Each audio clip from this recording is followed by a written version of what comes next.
একটি দল, এই ফ্যাসিবাদী দল, যে দলের বিরুদ্ধে আমরা আন্দোলন করেছি, এ ব্যাপারে আর বেশি বলার দরকার নাই।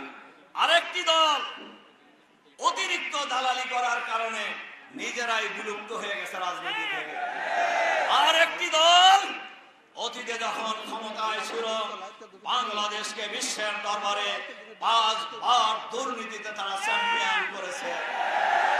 আর এর ধারাবাহিকতা 5ই আগস্টের পর থেকে চাঁদাবাজি থেকে শুরু করে বালু খাওয়া, পাথর খাওয়া শেষ করেছে। এবার বাংলাদেশের মানচিত্র খাওয়ার ষড়যন্ত্রে নিয়োজিত হয়েছে। বাংলাদেশের মানুষ ইতিমধ্যে, আর একটা কথা আমি বলি বক্তৃতায়, 5ই আগস্টের পর ওই দল নিজেদেরকে বাংলাদেশের মালিক বনে গেছিল, কিন্তু বাংলাদেশের মানুষ যে আগের জায়গায় নাই এটা টের পায় না। দেখেন না তারা কিরকম ভাব দেখায় যে ক্ষমতা মনে চলে গেছে। আরে ভাই, ক্ষমতায় তো জনগণ যাকে ভোট দেবে তারা যাবে ক্ষমতা।